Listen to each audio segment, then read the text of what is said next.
வணக்கம் பாலமுருகன். இன்னைக்கு 5ஆம் தேதி ஒழுங்கு மரியாதையா அத்தனை பயல்களும் நேரா என்ஐ ஆபீஸுக்கு வந்துக்கிட்டு எல்லா கேள்விக்கும் விளக்கம் டான் நீங்க கொடுக்கணும். அப்படி ஏதாவது ஏட்டாம் போட்டியா வந்து எவனாலும் வரல உங்களை உரிச்சு உப்ப தடவிடுவேன்னு சொல்லி இந்த நாம் தமிழர் கூமுட்ட தம்பிகளுக்கு எல்லாத்துக்குமே நோட்டீஸ் எடுத்து வீட்டு வாசல்ல ஒட்டி வச்சுட்டு போயிட்டாங்க. நாம் யாருக்கு என்ன தீங்கு செய்தோம்? நமக்கு மட்டும் ஏன் இப்படி எல்லாம் நடக்கிறது? இப்ப இன்னைக்கு எல்லா பேரும் ஆளுக்கு முன்னாடி வந்து கிளம்பி தயாரா இருக்கும் போது பெரிய முட்டுக்கட்டையை கொண்டுட்டு வந்து அண்ணே தம்பிகளுக்கு முன்னாடி போட்டு வச்சுக்கா. அப்படி அதை கண்டு அதிர்ச்சியில உறைஞ்சு போன தம்பிக, அண்ணே இப்ப என்னையா இங்க வந்து பண்ண போறேன்னு கேட்டா, எல்லா பிரச்சனைக்கும் நான் தான் காரணம், அதனால எதுக்கு என் தம்பிகள்ட்ட வந்து நீ கேள்வி கேட்ட? அவங்களுக்கு ஒண்ணுமே தெரியாது, அவங்க அப்பாவிக, நேத்து தான் ஃபீடிங்ஸே முடிஞ்சு இன்னைக்கு தான் உலகம்னா என்ன அப்படின்னு சொல்லி அவங்க முழிச்சுக்கிட்டு இருக்கக்கூடிய அப்பாவி தம்பிகள் வீட்டுக்குள்ள புகுந்து, என்னை வச்சு ஒன்னும் காமெடி கிமெடி பண்ணலையே, நீங்க பாட்டுல ஆயுதம் இருக்கா எது இருக்கான்னு சொல்லிட்டு எல்லாத்தையும் நீங்க கேட்டு அவங்களெல்லாம் மிரட்டிட்டு போயிருக்கீங்க. இது ஒரு மிகப்பெரிய அநீதி, இந்த நாட்டுல ஒரு ஜனநாயக தன்மைக்கு மிகப்பெரிய கேடு அப்படி இப்படின்னு அண்ணன் வேற எங்க சைட்ல வந்து பொங்குன்னு பொங்கி இருக்கிறாரு. இதுல தம்பிகள் எல்லாம் மிகப்பெரிய அளவுக்கு என்ஐஏக்கு பயப்படுறாங்களோ இல்லையோ, இந்த அண்ணனுக்கு பயந்து போய் இந்த ஆள் வந்துகிட்டு அங்க விளக்கம் கொடுக்குறங்கிற பேர்ல மேலும் பெரிய பெரிய ஆப்படுத்து நமக்கு சொருகி விட்டுருவாங்கிற பயத்துல, அண்ணே கூப்பிட்டது எங்களை, நாங்க போறோம், நீ எதுக்குனே சம்மனே இல்லாம ஆஜராகிற அப்படின்னு சொல்லி அண்ணனுக்கும் தம்பிக்கும் பெரிய பனிப்போர் நடந்துட்டு இருக்கக்கூடிய சூழ்நிலையில, டேய் அண்ணன் எந்த இடத்துக்கு வேணாலும் வருவேன், ஏன்னா அண்ணன் தான் கட்சி, அண்ணன் தான் நாம் தமிழர் கட்சி, நாம் தமிழர் தான் அண்ணன், அதனால அல்லக்கை ஜால்ராக்கள் எல்லாமே உங்களோட இடத்துல நின்று கரெக்டா மோளம் வாசிங்க, தேவையில்லாம வந்து என்னை டென்ஷன் பண்ணக்கூடாது அப்படின்னு மிகப்பெரிய பனிப்போ ஒரு 2-3 நாளா ஓடிட்டு இருக்கு. இதை வந்து எப்படியாவது வந்து சமாதானப்படுத்தி விட்டுறணும் அப்படின்னு சொல்லி இங்கிட்ட அப்பாவி தம்பிகள் இருக்காங்க பார்த்தீங்கல்ல, சரி ஒளிஞ்சு போகட்டும், உனக்கு என்னையா பிரச்சனை, உன்னைய வந்து ஆபீஸ்க்கு வர சொல்லியிருந்தா அண்ணன் தான் முன்னாடி போறாருல, போய் எல்லாத்தையும் சமாதானப்படுத்திடுவாரு அப்படின்னு நேத்திக்கு கட்சியில் சென்றிருக்கக்கூடிய அப்பாவி தம்பிகள் வந்து கொஞ்சம் சீனியர் தம்பிகள்கிட்ட கேட்கும்போது சீனியர் தம்பி சொல்லுவான், டே கூமுட்ட, அண்ணன் என்ன வேலை பார்ப்பாரு அப்படிங்கிறது எங்களுக்கு தெளிவா தெரியும்டா, அதனால மேலும் அவங்க பாட்டில் வந்தாங்க, என்னையா உள்ள என்னென்ன வச்சிருக்க, பிரபாகரன் படம் இருக்குதா, வேற என்னென்ன வச்சிருக்க, தட்டுமுட்டு சாமானா அள்ளிக்கிட்டு போனாங்க, அதுக்கு மட்டும் விளக்கம் கொடுத்தா நாங்க பாட்டில் கௌரவமா வெளியில வந்துருவோம். ஆனா அண்ணன் பண்ணக்கூடிய வேலை என்னன்னா, சார் இவனுக்கு எல்லாம் ரொம்ப மோசமானவங்க, கெட்டவங்க, என்னுடைய நிம்மதியை முழுசா கெடுத்தவங்க, அதனால நல்லா வலுவா இவங்களுக்கு டாப்ல நல்லா செஞ்சு விட்டுருங்க சார் அப்படின்னு மேலும் போய் இருக்கிற பிரச்சனையை இன்னும் அதிகமா சீரியஸ் ஆக்கக்கூடிய வேலைக்கு தான் இவர் வெளியில நின்று சோ காட்டிட்டு ரொம்ப சோகமான முகத்தை வச்சுட்டு இருந்தாரு. அவன் கிடக்குறான்டா மயிராண்டி, அவனுக்கு என்னடா தெரியும் சிலுக்கோட அருமை, சான்ஸ் விட்டுறாதடா எருமை. அதனால தான் தம்பிகள் பெரிய அளவுக்கு பயந்துகிட்டு கிடக்குறாங்க. இதுல என்ஐஏவுக்கும் நாம் தமிழருக்கும் மத்திய அரசுக்கும் இந்த ரெய்டுக்கும் போய் இந்த அல்லு சில்லறைகளுக்கும் போலீஸே பார்க்காத இவனுங்களுக்கு என்ஐஏ அப்படிங்கிற ஒரு பெரிய விஷயத்தை காட்டியதுக்கும் மிகப்பெரிய அளவுக்கு கச்சமுச்சா வேலை இருக்குன்னு சொல்லி ஊர்ல இருக்கக்கூடிய கடைசி அரசியல் பேசக்கூடிய ஒவ்வொரு மனுஷனை பேச ஆரம்பிச்சிட்டாங்க. அதாவது என்ஐஏ அப்படிங்கிற ஒரு பெரிய தேசிய புலனாய்வு முகமை இந்த போய் இந்த என்ன சொல்றது 4-8 கிராக்கிகள்ட்டெல்லாம் வந்துகிட்டு ரைடு விடுறாங்கன்னா, இந்த இடத்துல முக்கியமான விஷயம், முதல்ல என்ஐஏ சொல்லிக்கக்கூடிய வார்த்தையை கவனிங்க.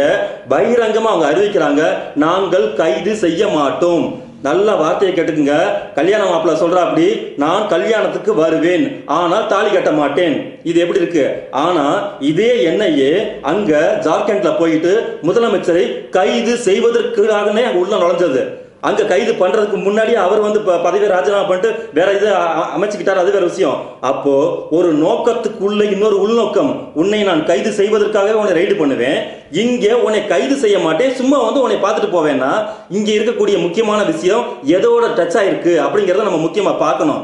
இதுல அண்ணன் லேசா ஒருத்தர் அண்ணன் கட்சிக்குள்ளேயும் எங்கேயாவது மூளையில தம்பிகளுக்கு தம்பி தொடர்புல இருக்கக்கூடிய யாராவது சுத்து போயிட்டாங்கன்னா 2 பக்கத்துக்கு பெரிய அறிக்கை போட்டு கண்கள் எல்லாம் கண்ணீர் வணக்கங்கள் அப்படி இப்படின்னு பெரிய அளவுக்கு படம்லாம் போட்டு புகழஞ்சினி வழக்கம் என்னது இரங்கல் கவிதையும் எழுதி குமிச்சக்கூடிய அண்ணன் பெரிய அளவிற்கு இந்தியாவிலேயே பெரிய எண்ணெயை புகுந்து அதுவும் எப்பேற்பட்ட தலைவர்கள், அண்ணனுக்கு கீழே இருக்கக்கூடிய மேல்மட்ட தலைவர்கள், கொள்கை பரப்பு செயலாளர், அதுவும் இல்லாமல் நாம் கட்சியுடைய செய்தி பரப்பு செயலாளர், இன்னும் மிகப்பெரிய அளவிற்கு இருக்கக்கூடிய மேல்மட்ட தலைவர்கள் எல்லாரையும் ஒட்டு மொத்தமா பிடிச்சு விசாரிக்கும் போது அண்ணனுக்கு எழுத்து கூட்டி 4 அறிக்கை வர்றதுக்கு யோக்கியது இல்லை. ஐயா, இங்க என்ன நடக்கிறது? ஜனநாயகமா பாசிசமா? ஒரு ஜனநாயக ரீதியாக ஒரு கருத்தை நாங்கள் தெரிவிப்பதற்கு எங்களுக்கு யோக்கியதே இல்லையா? அப்படி இப்படின்னு எப்படி நீ பக்கமா பேப்பரை எக்ஸா திறந்தா அறிக்கை தான் முன்னாடி வந்து நிற்கும்.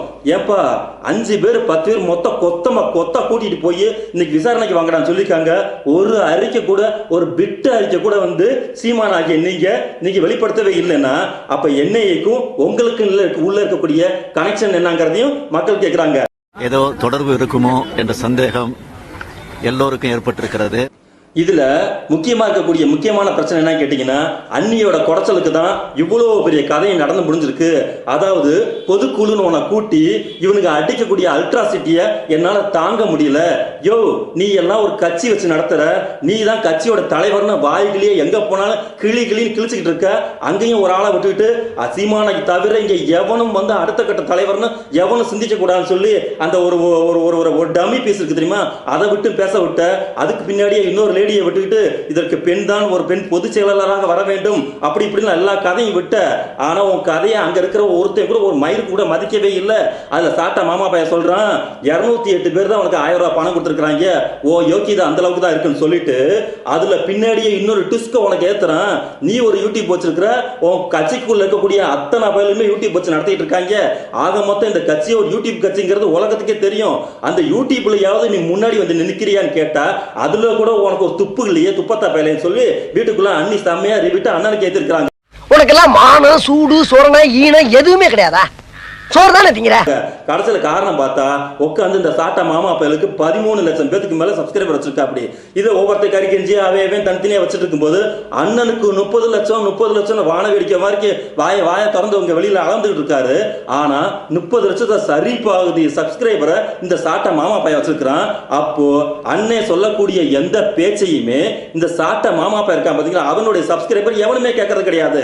குறிப்பா இந்த பஞ்சாயத்து எங்க ஓட ஆரம்பிச்சிருச்சுன்னு கேட்டா, குடும்ப அரசியல் அப்படிங்கிற ஒரு வார்த்தை அண்ணன் வாய் நிலம நீட்டி முழங்கிக்கிட்டு இருந்தாப்படி திமுக பார்த்து கடைசியில வந்துகிட்டு கட்சியில காது மேல தோல் மேல ஏறிட்டான் சாட்டா மாமா பையன் தெரியவும் அண்ணி இங்கிட்டு வந்துட்டு உடனடியாக அவனை பிடிச்சி வெளியில் தெரியான்னு சொல்லும் போதுதான் இங்க பெரிய அளவுக்கு பஞ்சாயத்து வந்திருக்கு.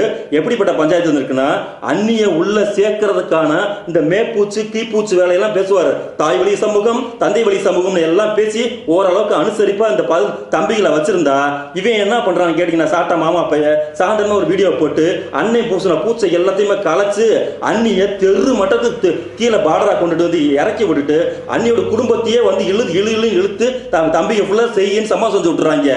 இப்ப இந்த கொடைச்சல என்னடா நாம் தமிழருக்கும் நாம் தான் தலைவர் பார்த்தா தனியா சப்ஸ்கிரைபர் வச்சு பெரிய அளவுக்கு பணத்தையும் சம்பாரிச்சுக்கிட்டு நம்ம கட்சிக்கு எதிராகவும் குறிப்பாக நம்ம வீட்டுக்காரமாவுக்கு எதிராகவும் இவன் இவ்வளவு பெரிய வேலையை பார்க்கறானே, இந்த சனியனை வந்துகிட்டு நம்ம ஒண்ணுமே கண்ட்ரோலே பண்ண முடியலையே. அவங்க செஞ்சு வச்சது சூரியவர்தன் சிலை, ஆனா அங்க இருந்தது கருணனோட சிலை.